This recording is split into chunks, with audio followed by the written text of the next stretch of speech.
And I was probably the most expensive birthday present my father ever got. We shared the same birthday, November 23rd, and I was born in Hollywood. We lived up in Coldwater Canyon at that time, and my father was working on a film during the time I was born. But I have a lot of photographs of him as the proud father at the hospital holding the newborn baby, which are nice. But through the years, we got to share several birthdays. Not all of them, but several. I'm not as happy, any happier with being stereotyped a Hollywood child than my father is being stereotyped a horror star. But I was only a Hollywood star's child for the first 7 years of my life. And then my father and mother divorced and each remarried happily, and I moved to San Francisco. So age 7 and under, you don't get very many earmarks on you. Probably the first work of my father's that I saw was television. He did an awful lot of work during the 50s on television, and I was born in 1938, so his films that he did in the early 30s, the classic films, were made before I was born and no longer being shown during the 40s in most movie theaters. So my first encounter with the original Frankenstein film was on television. It was played in its entirety. So many of his films I've not seen in the movie houses. I've seen them on television or on video. But I think he made 167 films, and I've only seen about 6 of them because I don't like scary movies. One of his last films was Targets with Peter Bogdanovich, and that was just a wonderful film, I thought, and my father liked the film. He enjoyed making it. He had great respect and affection for Peter Bogdanovich, and it was one of my father's favorite films, and it's one of mine also. I've seen things like the Old Dark House. I saw the remake of The Raven, which was lots of fun. I visited him on the set of that, and Peter Lorre and Vincent Price and my father had a wonderful time doing that film. So that was fun to see. My mother her name was Dorothy Stein. Her maiden name was Stein. She was born in Michigan. She graduated from UC Berkeley as a librarian and was working as a librarian when my father and she met and married in 1930. My father had been working in films for years, but his big break didn't come until 1930. His biggest break, 1931, was Frankenstein. He had done Criminal Code prior to that, and Lost Patrol, and both of those he got very good reviews for, and his career was on an upswing, but of course it took a giant step with the monster role. I really don't know how they actually met, and unfortunately that's lost because my mother died in 1992, and it was just not a question I ever asked her, which seems very silly in the non-asking, but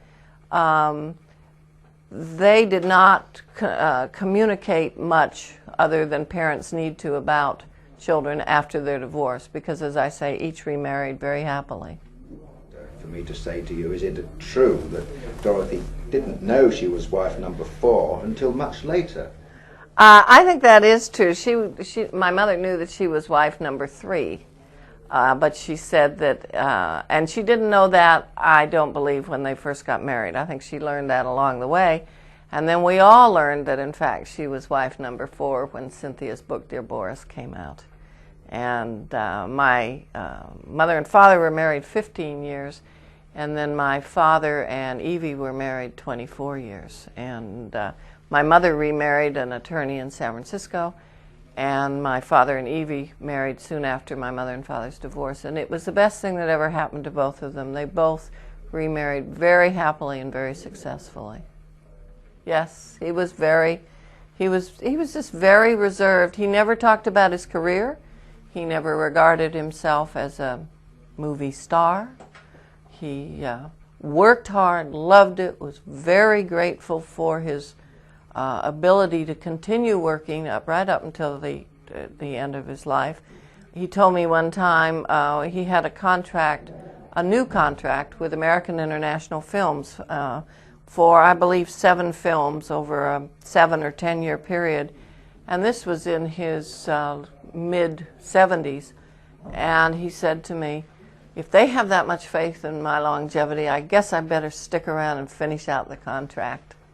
And he was very grateful for being able to work through it all. He said everybody was patient with him and all his ailments, and he'd sit in a wheelchair on the set, have the oxygen tank on the set, but you'd never know it, ever, to talk with him, that he was in as much discomfort as he was.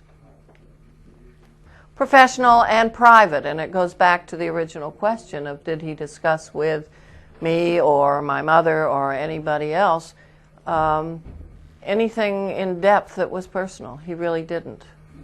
Would that include his adopted name? Because there are so many theories about it. I mean, what would yours be, for example?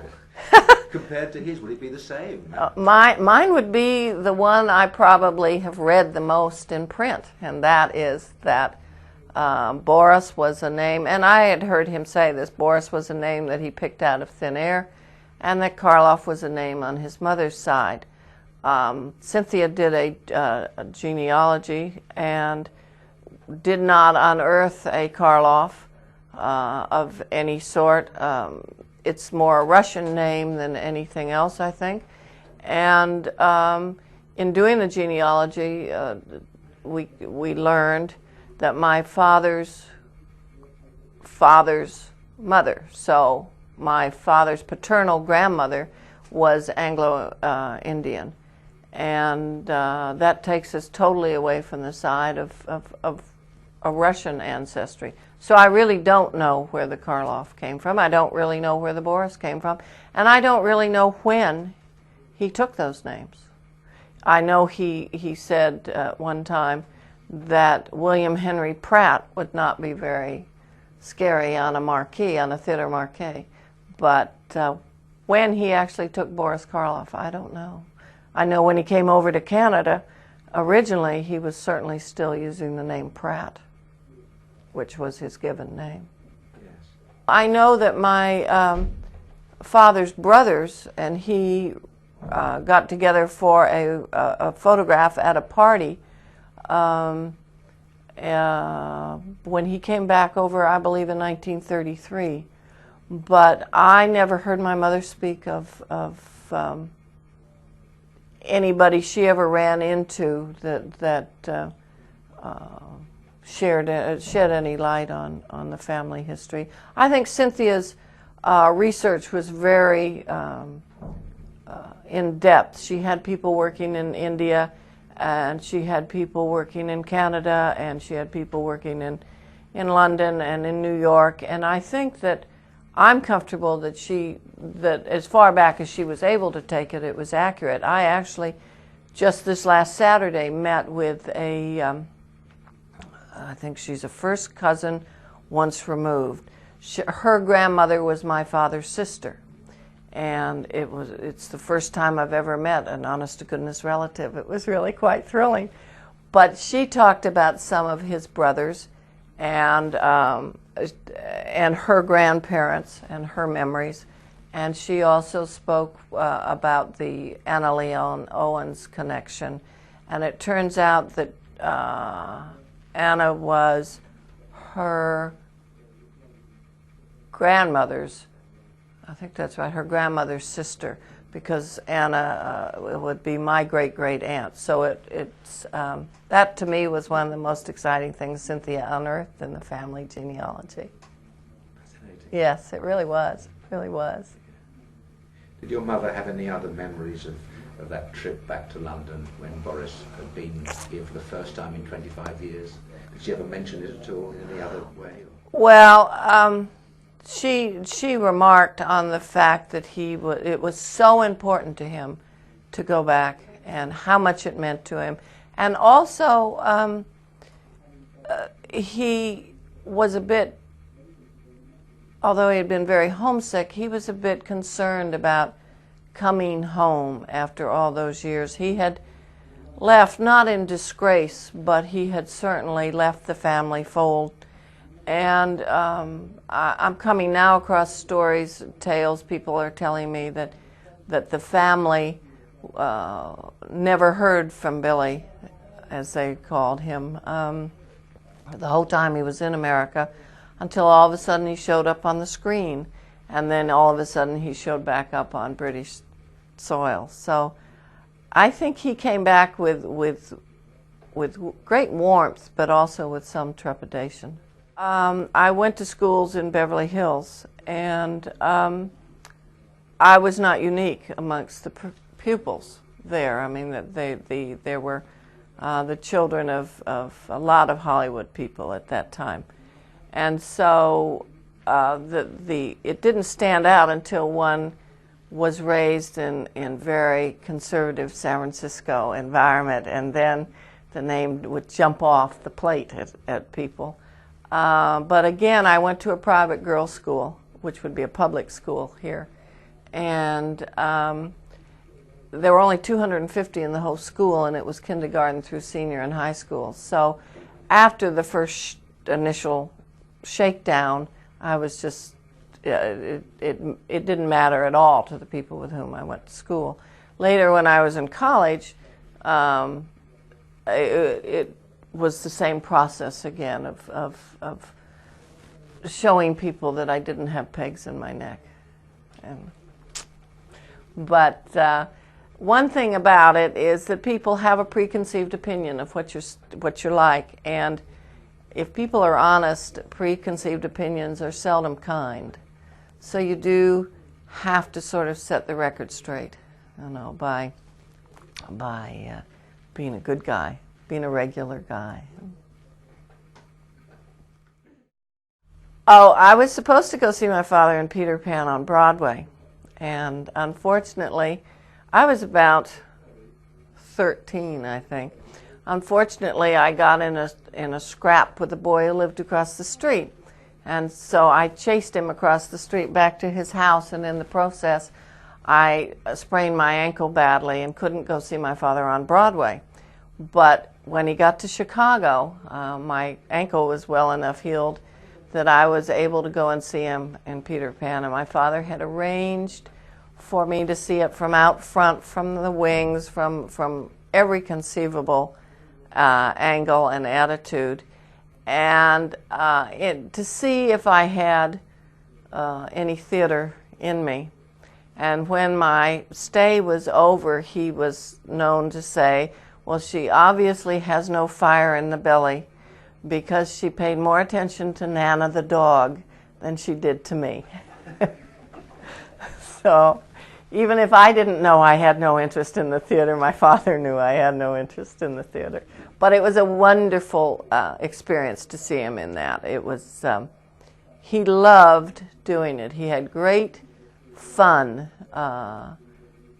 working with children, and he did so much with children. He did the Reader's Digest radio programs for children, and he did all the Cademan recordings of children's stories. And so he loved working with children and doing things back into the industry for children. Oh, he was passionate about cricket, and he played on the Hollywood cricket team in Hollywood with Sir Aubrey Smith and many other people from the British colony in Hollywood at that time. He went to a cricket match every single opportunity he had over here. Last year when we were here, we were fortunate. We were taken to both Lord's and the Oval. And there is a practice net at the Ken Barrington Center in his memory that was donated, and that would please him, I think, as much as anything possibly could, to know that was there and made possible for the youngsters of that area to use. but he was a passionate cricket fan.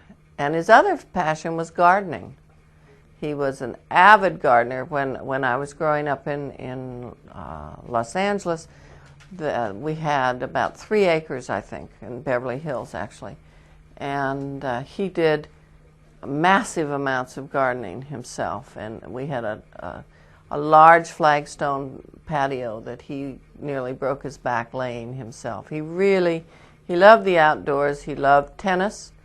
He loved gardening. He loved animals. At one time on this 3-acre spot, he and my mother had 22 dogs at one time. He and my mother brought back from England the first male Bedlington Terrier to the West Coast, and to this day I have a Bedlington Terrier.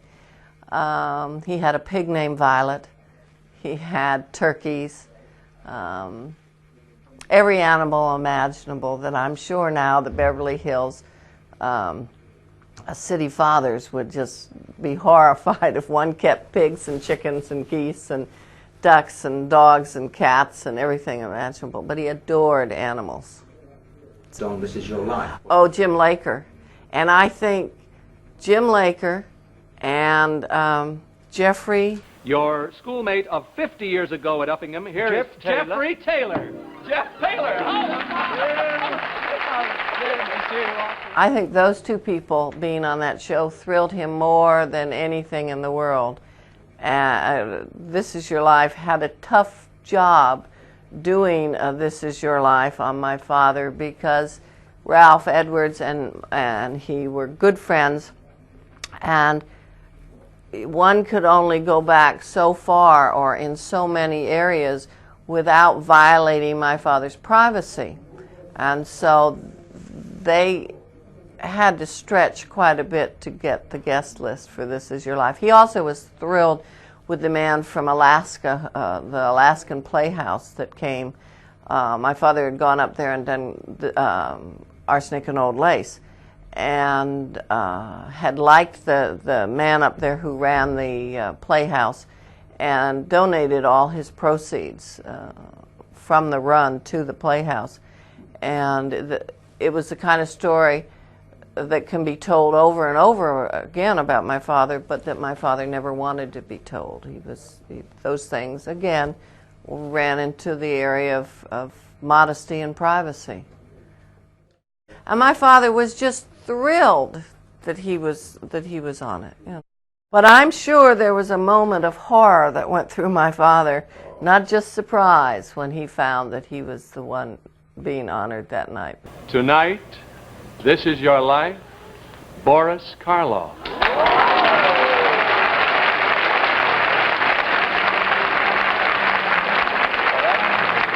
Come here, Boris. I do mean it.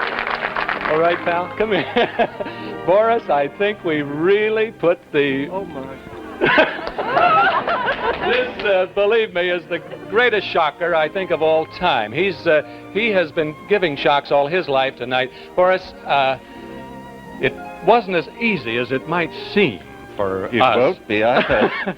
What could be more natural than to have your good friends, Jane and Mill Stone, invite you and your lovely wife, Evie, to dinner, and to include Barbara and Ralph Edwards in the invitation, and why not see Ralph's show first and then go on from there. We've done it many times before, I think about 3 or 4 times in the last couple of months, right, Boris? And how many years have I been trusting you? I'm sure that at least the first 3 wives he didn't want walking out on stage. Well, actually, I'm quite certain he didn't want the first 4 wives, my mother included, walking out on stage. So, you were there, nevertheless. At the last minute, yes, I was. And it was right before our birthdays. And I was living in San Francisco, and I came down for it. And he settled into being pleased, because there were some people there that he was genuinely pleased about seeing, and he was so fond of Ralph Edwards that once he realized that it was going to be perfectly all right, then he settled into enjoying it. I think one sadness for me is that I I never got to know the man that everybody else knew and was so genuinely fond of. When Cynthia wrote Dear Boris, she said that the people that she interviewed, almost to a person, would preface their remarks by saying, "Oh, dear Boris," and then give their remarks. And that's where the title of the book came from. I talked with Christopher Lee the other day, and we were on our way out to the theater that night. Well, he just had warm anecdote, one after another, and just, we could still be talking. I mean, he just was so effusive in his genuine fondness of my father. Vincent Price was the same way, genuinely adored my father. And my regret, of course, and I don't think it's unique to the Hollywood scene. I don't think it's unique to my father's and my relationship. And I don't think it's unique to children of divorced families either. I think it's a commentary on our times that parents and children don't know much about each other, or children don't know much about their parents. How do you ask a parent certain questions? You don't. And so, but if you don't, then you never know the answers. I'm fortunate in that those answers are in the public domain in many instances, and although I never ask the questions, I have the answers. And some of the answers to the questions I'm being asked, I have to take from the public domain information, not from questions I asked him. In 1959, he moved back to England. He commuted to New York and Mexico and Los Angeles to work. And so my opportunity to see him was lessened with that move. And I was married in 1958, and so I moved away from California to Ohio, which was not on the beaten path to a Hollywood studio. So I didn't see as much of him in my quote-unquote adult years as I might have, and had I then, there might have been warm opportunities for conversations. I always tried, when I visited with him, to ignore his celebrity status, which was difficult to do. Because, for instance, riding on an elevator with him was an experience, because people didn't know whether or not to mind their manners and leave him alone, or take advantage of the fact that they had this opportunity, this captured opportunity to visit with him or ask him questions. And you could feel people nudging one another and say over there. And then you'd get off the elevator, and if you turn right around, people would be going like this and pointing, you see. So it was difficult to ignore that, but in an effort to have a child-parental relationship, it was necessary to ignore his celebrity status. And so it wouldn't be, I couldn't really ask him, well, how was your day at the office? Because then you were getting into the area that got into the celebrity status and took away from the parental aspect of it. And I think each of us tried to have as normal a relationship as possible, given the normal situation of divorced children, and also given the additional unusual circumstance of his celebrity. Well, when I visited him, there weren't a lot of people around. We played a lot of gin rummy. He taught me how to play gin rummy, and he taught me mercilessly how to play gin rummy. I don't think I ever won a hand from him. But we would do normal things. He took me to a football game. I don't think there was anybody in the stands sitting around us that watched the game. He and I tried to watch the game and to talk, but you couldn't really talk because everybody was listening to what you said, you see. And for a youngster, that was very difficult because I didn't grow up with it. And so it was an additional adjustment to make each visit. I think that when my children were born, and watching him with children, because I think maybe as a child, I didn't get all the benefits that the other children in the world got from him, i.e. the records and the some of his performances, because, gee, that's just my father doing that, you know, and working hard on keeping a normal relationship. But when I saw him with my children, that was lovely. That was lovely for him. That was lovely for me. And it was okay with Evie. He just never spoke ill of anybody that I ever heard of. He never complained about his own ill health. He was always grateful to the fact that he could work right up until the end of his life. He was always, rather than objecting to being typecast, he was very grateful for the break that the Frankenstein role gave him, and he referred to the monster as his best friend and dear old boy, etc. But he had a marvelous sense of humor and a wonderful, genuine humility about life and the opportunities he had had in life. He had a genuine concern for the well-being of his fellow actors. He was one of the founding members of the Screen Actors Guild, which was a dangerous business at that time. But he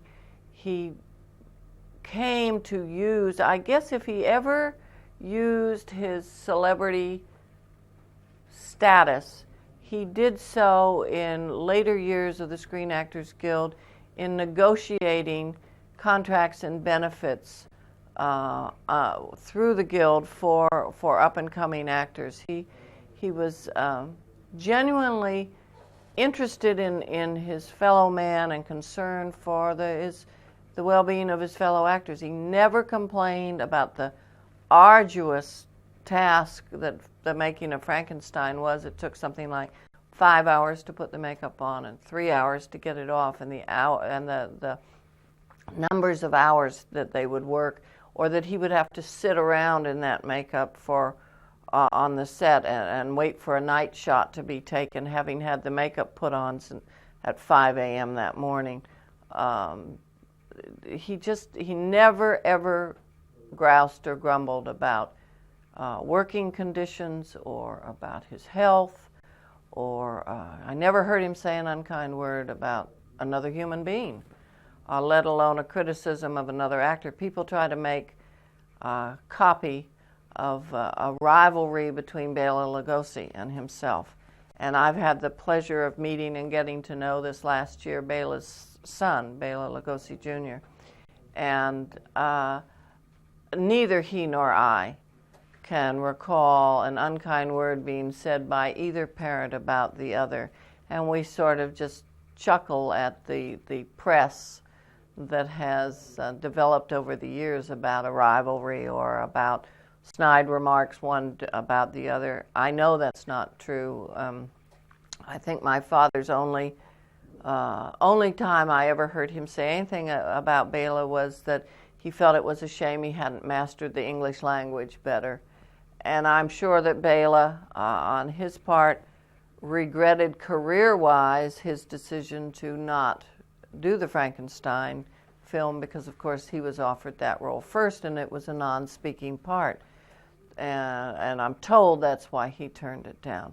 But my father was so grateful for that role and so thrilled with the duration of his career, for being able to work right up to the end. And of course he went on into television, and he did so much radio, and he did so many recordings that I think that adds to the continued popularity that he has experienced. I think no one would be more amazed than he, 25 years after his death, at his popularity. I think he was amazed at it during his lifetime, but I think he simply would be overwhelmed by the continuing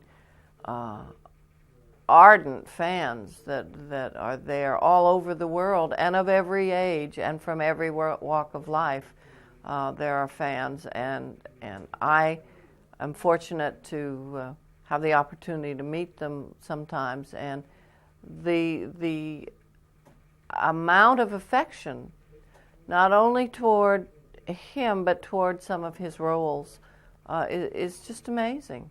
And I think the gentleness or that he put into his portrayal of the monster was not acting at all. I think it was my father. And I think that the world senses that and knows that, and I think that's added to the longevity of his popularity, which has been remarkable. I don't know this, maybe I should, but did he have to take up American citizenship at any time? No, my father retained his British subjectship. He never became an American citizen. He paid American taxes, but he never became an American citizen. I can't imagine how difficult it must have been for him to leave England in the first place, because he loved England. He had a passion for England. He was English through and through. His interests, his wardrobe, his reading, his love of cricket, everything was typically British. And he just had a passion for England, and it must have been very, very difficult for him to live all those years in America, albeit that's where his career was. But in 1959, when he returned to England to live permanently, it of course was not the first time he'd been back. He'd been back many, many times, but he did so. He was so thrilled at the prospect of returning home to live permanently and being able then to continue working and commuting, and the contracts that he had allowed for that, and his health, although it was not good, every accommodation was made for his health so that he was able to commute from England. I think that probably was one of the things for which he was most grateful, that he was able to come home and live the last 10 years of his life, but was also able to work the last 10 years of his life and work all over the world. The Motion Picture Academy did just a wonderful evening's tribute to the centennial of my father's birth, and the genuine warmth of the remarks, and they were genuine, of people in the industry was just wonderful to sit back and listen to.